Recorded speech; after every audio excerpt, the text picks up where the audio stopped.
മിശിഹായിൽ പ്രിയ മാതാപിതാക്കളെ, പ്രിയ സഹോദരീ സഹോദരന്മാരെ, ശ്ലീഹാകാലം 7-ാം ആഴ്ചയിലെ വിശുദ്ധ യാക്കോബ് ശ്ലീഹായുടെ തിരുനാൾ ഇന്ന് ആഘോഷിക്കുമ്പോൾ വിശുദ്ധ യാക്കോബ് ശ്ലീഹായുമായിട്ട് ബന്ധപ്പെട്ട ഒരു തിരുവചന ഭാഗമാണ് നമ്മുടെ വിചിന്തനത്തിനായിട്ട് സഭാമാതാവ് നൽകിയിരിക്കുന്നത്. സെബദിപുത്രന്മാരായ യാക്കോബിനും യോഹന്നാനും വേണ്ടി അവരുടെ അമ്മ കർത്താവിൻ്റെ മുമ്പിൽ നടത്തുന്ന ഒരു യാചനയാണ് ഇന്ന് നമ്മൾ വായിച്ചു കേട്ട തിരുവചനങ്ങളിലെ ഏറ്റവും പ്രധാനപ്പെട്ട ഭാഗം. കർത്താവ് ആദ്യമായിട്ട് വിളിച്ച ശിഷ്യന്മാരിൽ പ്രധാനപ്പെട്ടവരാണ് യാക്കോബും യോഹന്നാനും. കർത്താവ് പ്രവർത്തിച്ച പ്രധാനപ്പെട്ട അത്ഭുതങ്ങൾക്കൊക്കെ സാക്ഷിയായവരാണ് അവർ. താബോർ മലയിൽ കർത്താവ് മഹത്വപ്പെടുമ്പോൾ കർത്താവിനോട് കൂടെയായിരുന്ന് ആ ദൈവികമായ അനുഭവം സ്വന്തമാക്കിയവരാണ് അവർ. അവർക്ക് വേണ്ടി അവരുടെ അമ്മ ഈശോയോട് യാചിക്കുന്നു, നിൻ്റെ രാജ്യത്തിൽ എൻ്റെ മക്കളിൽ ഒരുവൻ നിൻ്റെ വലത്തുവശത്തും അപരൻ നിൻ്റെ ഇടത്തുവശത്തും ഇരിക്കാനായിട്ട് അനുവദിക്കണമേ. തൻ്റെ മക്കൾക്ക് വേണ്ടിയുള്ള ഒരമ്മയുടെ വലിയ പ്രതീക്ഷയാണ് കർത്താവിൻ്റെ മുമ്പിൽ ആ അമ്മ വയ്ക്കുക. കർത്താവ് തിരിച്ച് അവളോട് ചോദിക്കുന്ന ചോദ്യമാണ് നമ്മളൊക്കെ നമ്മുടെ ജീവിതത്തിൽ നമ്മളോട് തന്നെ ചോദിക്കേണ്ടത്. എൻ്റെ വലത്തുവശത്തും ഇടത്തുവശത്തും ഇരിക്കാനുള്ള അവകാശം നിങ്ങൾ ചോദിക്കുമ്പോൾ ഞാൻ കുടിക്കുന്ന പാനപാത്രം കുടിക്കാൻ നിങ്ങൾക്ക് കഴിയുമോ എന്നാണ് അവിടുന്ന് ചോദിക്കുന്ന ചോദ്യം. കർത്താവിൻ്റെ മഹത്വത്തിൽ പങ്കുപറ്റാനായിട്ട് നമ്മൾ ആഗ്രഹിക്കുമ്പോൾ ഈശോ നമ്മോട് ചോദിക്കുന്ന ചോദ്യം ഇത് തന്നെയാണ്, ഞാൻ കുടിക്കുന്ന പാനപാത്രം കുടിക്കാൻ നിങ്ങൾക്ക് കഴിയുമോ? കർത്താവിൻ്റെ പാനപാത്രത്തിൽ പങ്കുപറ്റുമ്പോൾ മാത്രമാണ് കർത്താവിൻ്റെ മഹത്വത്തിലും പങ്കുപറ്റാനായിട്ട് നമുക്ക് സാധിക്കൂ എന്ന് തിരുവചനം നമ്മെ ഓർമ്മപ്പെടുത്തുകയാണ്. കർത്താവിൻ്റെ മഹത്വമായിട്ട് നമ്മൾ കാണുക പലപ്പോഴും സ്വർഗത്തിലെ പിതാവായ ദൈവത്തിൻ്റെ സന്നിധിയിൽ ആയിരിക്കുന്ന ഒരവസ്ഥയാണെങ്കിൽ കർത്താവ് തൻ്റെ ജനത്തിനു വേണ്ടി എടുത്ത കാൽവരിയിലെ സഹനമരണങ്ങളാണ് അവിടുത്തെ മഹത്വത്തിൻ്റെ ഏറ്റവും വലിയ പ്രകടനമെന്ന് നമ്മൾ തിരിച്ചറിയണം. അതുകൊണ്ട് കർത്താവിൻ്റെ അനുഗ്രഹങ്ങൾക്ക് വേണ്ടി യാചിക്കുന്നതിന് മുമ്പ് അവിടുത്തെ സഹനങ്ങളിൽ പങ്കുപറ്റാനായിട്ട് നമുക്ക് സാധിക്കുമോ എന്നുള്ള ചോദ്യമാണ് നമ്മുടെ ഉള്ളിലൊക്കെ ഉണ്ടായിരിക്കേണ്ടത്. ഈശോ പറയുന്നു, നിങ്ങൾക്ക് സാധിക്കും, നിങ്ങൾ കുടിക്കും, ഞാൻ കുടിച്ച പാനപാത്രം നിങ്ങളും കുടിക്കും. നമുക്ക് ഈ 2 ശിഷ്യന്മാരുടെ കാര്യം എടുത്തു കഴിഞ്ഞാൽ മനസ്സിലാക്കാൻ സാധിക്കും, കർത്താവ് രക്തസാക്ഷിയായിട്ട് തീർന്നതുപോലെ, ത്യാഗത്തിൻ്റെ ബലി കാൽവരിയിൽ അർപ്പിച്ചതുപോലെ രക്തസാക്ഷികളായിട്ട് മരണം വരിക്കാനായിട്ട് സാധിച്ചവരാണ് ഈ 2 ശിഷ്യന്മാർ. അങ്ങനെ കർത്താവിൻ്റെ പാനപാത്രം കുടിക്കാനായിട്ട് തയ്യാറായവരാണ് അവർ. അതുകൊണ്ട് തന്നെ കർത്താവിൻ്റെ മഹത്വത്തിൽ പങ്കുപറ്റാനും അവർക്ക് അവകാശമുണ്ട് എന്ന് നമുക്കറിയാം. പക്ഷെ കർത്താവിൻ്റെ മഹത്വത്തിന് അർഹരാകുമ്പോൾ നമുക്കുണ്ടായിരിക്കേണ്ട അടുത്ത മനോഭാവത്തെക്കുറിച്ചാണ് തിരുവചനം നമ്മോട് പറയുക. നിങ്ങൾ വിജാതീയരെ പോലെ ആയിരിക്കരുത്.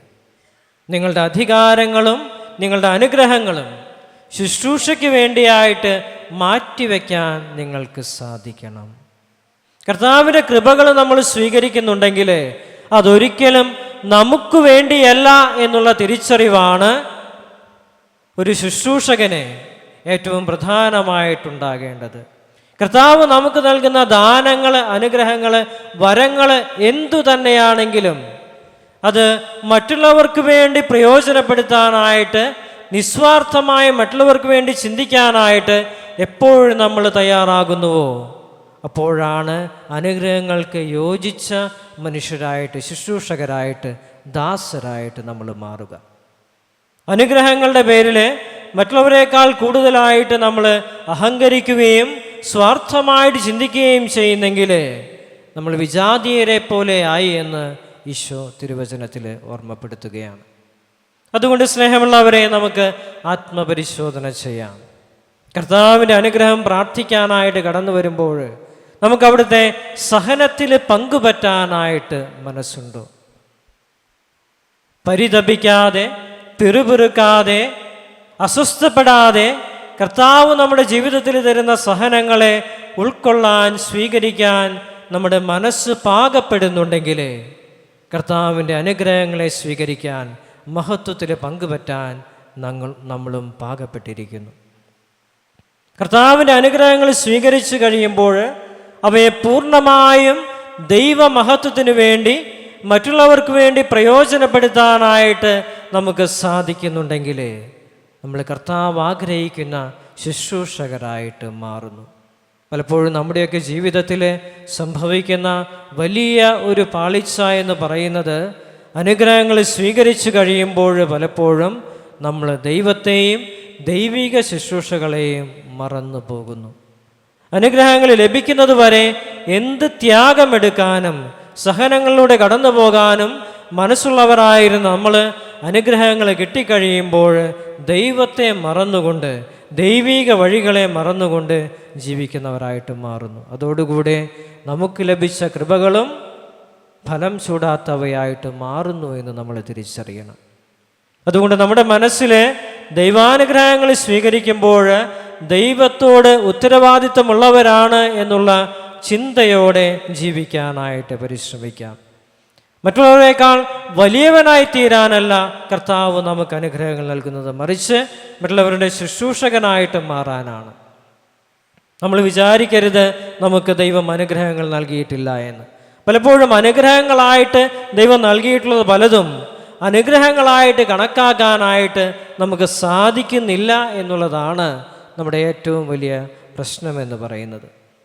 മറ്റുള്ളവരെക്കാൾ കൂടുതലായിട്ട് അധ്വാനിക്കാൻ നമുക്ക് അവസരമുണ്ടെങ്കിൽ, മറ്റുള്ളവരെക്കാൾ കൂടുതലായിട്ട് കാര്യങ്ങൾ ചെയ്യാൻ നമുക്ക് സമയമുണ്ടെങ്കിൽ, ആരോഗ്യമുണ്ടെങ്കിൽ, സമ്പത്തുണ്ടെങ്കിൽ, കഴിവുണ്ടെങ്കിൽ അത് കർത്താവിൻ്റെ വലിയ അനുഗ്രഹമാണ്, കൃപയാണ് എന്ന് തിരിച്ചറിയാൻ നമുക്ക് സാധിക്കണം.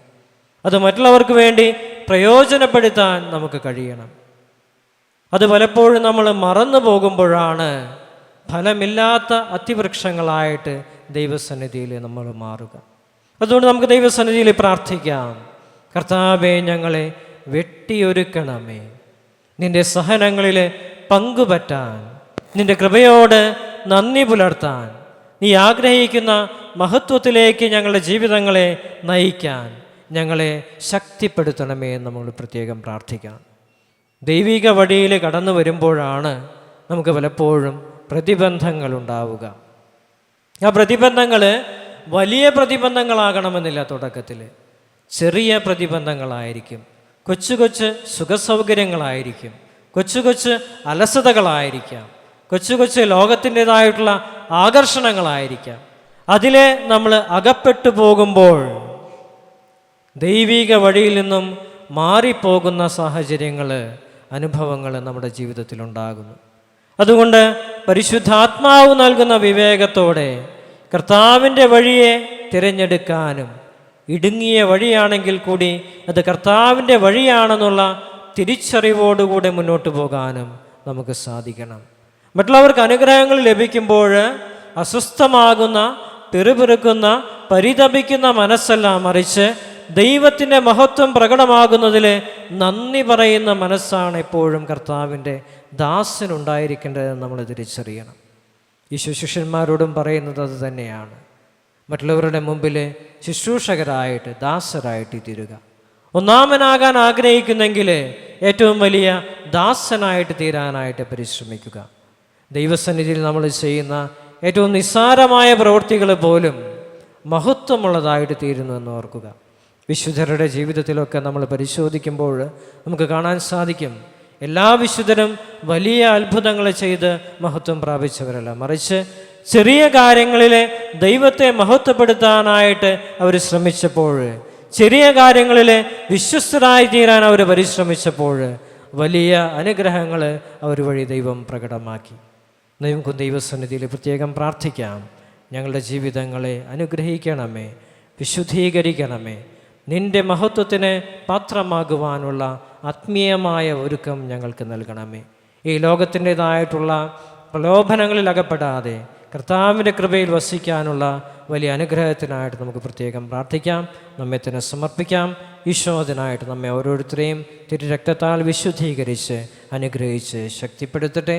പിതാവിൻ്റെയും പുത്രൻ്റെയും പരിശുദ്ധാത്മാവിൻ്റെയും നാമത്തിൽ ആമേൻ.